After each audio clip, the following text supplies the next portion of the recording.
is going on, everyone? Welcome back to the channel. I'm so glad you could join me on another episode of the Sunday Drive.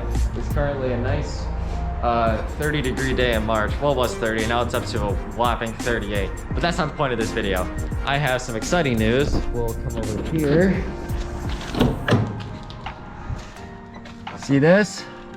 Because the POV last Friday I wasn't happy with the audio, I went and splurged and bought a real audio setup. This is what Tedward uses if you guys are unfamiliar with him. I'm gonna try that for today's video. I'm still kind of messing around with it, so I might end up screwing it up. But we're gonna try. So without further ado, let's hop in the car and talk about the topic of today's video.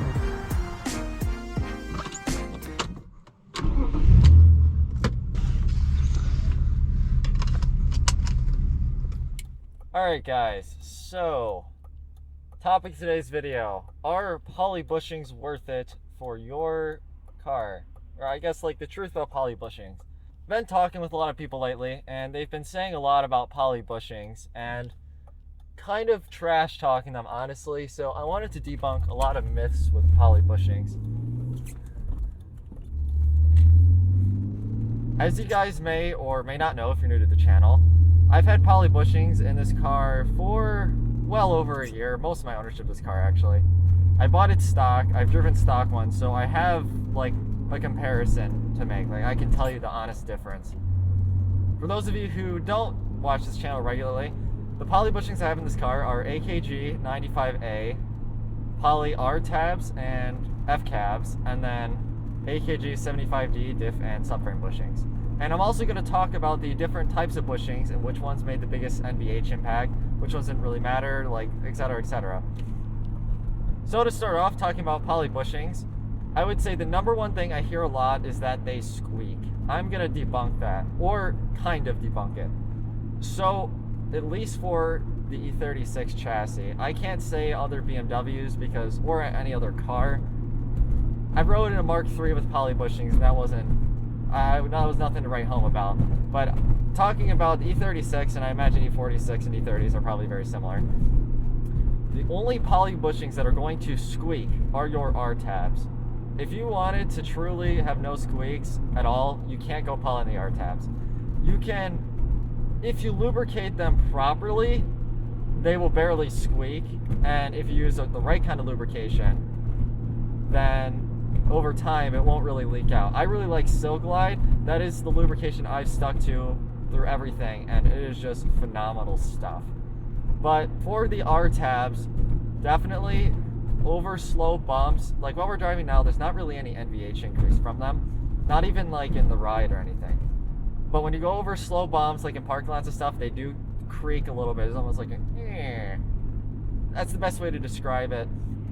And to me, it doesn't bother me because I'm kind of, I guess, you know, maybe I got young ears, whatever, but like I don't really care. And it's not that bad. It also doesn't happen while I'm going down the road. Like I'm not going down the road and every time I hit a bump I hear a squeak. Like it's not like that. It's not like a race car. It doesn't sound like that. It's just something that you're going over like curbs or like driveways, whatever, maybe a deep pothole, like you'll kind of hear it at slow speeds.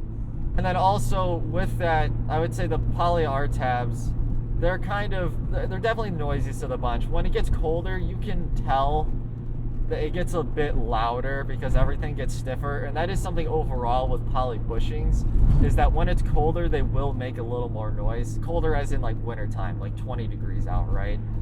But again, it's all at slow speeds.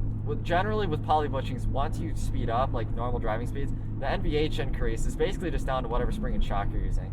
The poly bushings really aren't playing an effect, but there are a few things that I can tell you that I have noticed with poly bushings. So the first, besides the poly R tab squeak, something else with this one I got after the diff and subframe bushing change, is all your driveline noises are going to be increased. So what do I mean by that? Well, what I mean is any kind of like existing drivetrain noise, whether that be like an issue, like let's say if a center support bearing is bad, right? That vibration is going to resonate more in your driveline because your diff and subframe bushings are no longer there to absorb any of that vibration. So you're gonna feel it like a dum dum dum. I have a bent rim right now. you can hear it a lot, and it sounds like it's coming from the drive shaft, but it's not. It just feels like that because I have poly bushings. But on the flip side, that can also help you diagnose things because it is more pronounced and it might give you a better clue as to where that sound is coming from. But it's give and take, so you just have to know that going in. But with that, I would say the different suffering bushings, if you screw up a shift, like let's say I go, I'm not going to do it now, but let's say I went to go to 4th and I gave it way too much RPM, that jolt of the car as the tach comes back down, you're going to feel that. You're going to feel that in the car because, again, you don't have the subframe and diff bushings to deflect that like chunk. So in the back, instead of your car almost like bucking, you're just going to get like a, and it's gonna rattle like slightly. It's almost like a harsh kind of like hitting a pothole, right? It kind of sounds like that. It's not necessarily bad for it. It's just more noise is getting transferred to you because there's no longer the rubber there to deflect any of it, right? So that's something to keep in mind. And then the front control arm bushings on this car, I will say, have been the one thing that has barely made a difference. When I did, all right, he's letting me go around. Don't cross double yellows, kids. The front control arm bushings, I would say, have been the one thing that didn't really do anything. I definitely noticed the turn-in feel was a little bit better and a little bit tighter. Like in the front end, it felt more like planted. But as far as NVH goes, there's basically nothing. Maybe when it got really cold out, I heard an occasional squeak from there, but between the R tabs, I really couldn't tell. And again, it wasn't anything to write home about. But I do want to say, if you are an OEM nut, if you are super like, I don't want my car to make any noises ever, don't go poly. Don't do it. You will hate it. The thing is, poly bushings are a good upgrade for someone, an enthusiast, like most of us are, that just kind of want that little extra bit over stiffer shocks and springs. You want that little bit of extra handling benefit. Poly bushings are good for that. If you are that OEM nut or you want everything to be as factory as possible, you're super concerned about NVH, again, all I can say is it's not really bad. I mean, even driving in this car now, like, it doesn't feel like any other E36 M3. I've impressed a lot of people. Like, I don't tell people I just poly bushings that I'm driving. I tell them later, like, oh, really? Yeah, like, yeah. Like, it's not that big of a deal. And I was in the same boat before I did it on this car. I was skeptical. But then I decided, oh, I'll give it a shot. And then I did, and I've been happy with it. Poly bushings are kind of just like one of those things that it's like taboo almost. The people that love them. The people that hate them. But I think a lot of people hate them without actually trying them, and then they get because of what other people have said. Something else I do want to add to this is if you buy a crappy brand, I'm not going to name any brands, but if you buy like a company that doesn't do a lot of R&D, they don't do a lot of research, they kind of just cobble it together, yes, you're going to get a lot of NVH because they didn't research the parts and what makes sense and what doesn't. So like if you buy like a cheap brand, you buy solid everything, right? Your car is going to rattle a lot because different companies make parts in like different ways, so that say, or coming back to AKG, right? Let's say they have a motor mount, 75D motor mount. Well, you do that, normally it'd be a lot of NVH, right? But if you pair them with their rubber E21 trans cup, right? Then that rubber trans cup, or it's like it wasn't E21, it was some 7 series. But if you pair it with that trans bushing, then you're not going to get a lot of NVH. My buddy's car has that and he doesn't. You're like, whoa, those motor mounts are close to solid. Yes, but the trans mounts aren't. And the way to design them, they meant them to be paired with those motor mounts so that it doesn't create a lot of NVH. At idle, it kind of sounds like a dumpster truck, but his idle's kind of lower than stock. His car's broken anyway. But when you're moving, there's no NVH difference. And it's crazy because everyone talks about how bad the motor mounts normally are, but on his car, it's nothing. And that's what good R&D can do. But when you're buying these parts, you also have to do your research. And maybe watching this video is part of your research. Like, you have to know what's best for what you're going to want. But what I can say is that poly bushings do not deserve as much of a bad rap as they get. And I think if you're an enthusiast and you don't mind a little bit of NVH, I think poly bushings are a great way to make your car handle a lot better and drive a lot better. And as a benefit, you don't really have to go and replace them again, because especially if you buy a good brand like AKG, which I'm not sponsored by them, but I think their products are just incredible. you get a good brand, they won't break. They'll outlive the car, like, actually.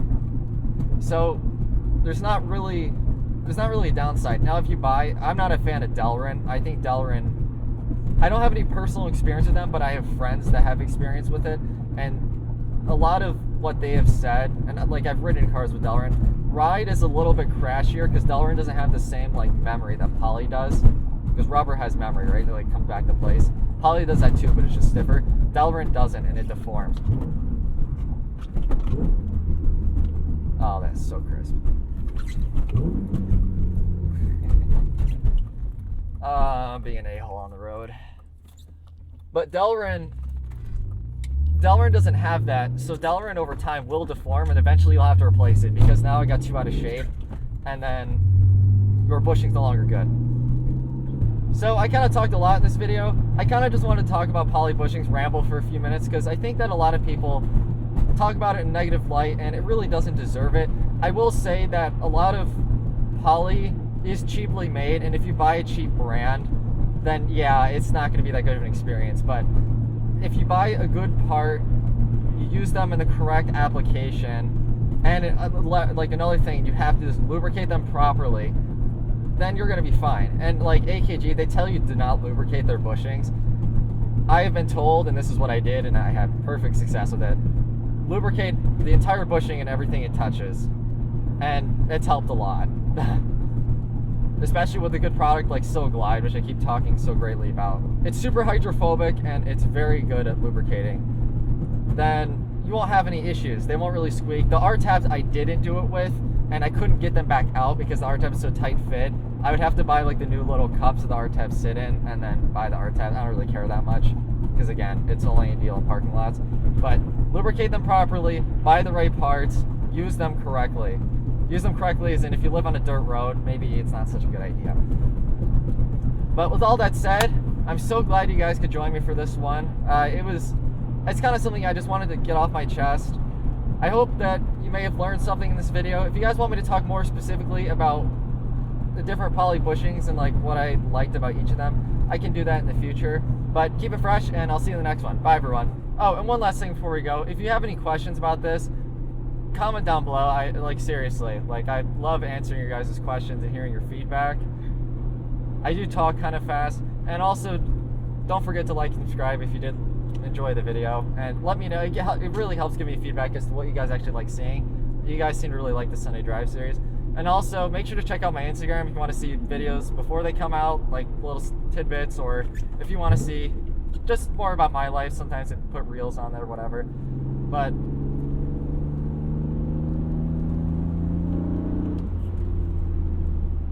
we're going to do a little send-off poll, then I'll see you guys in the next one.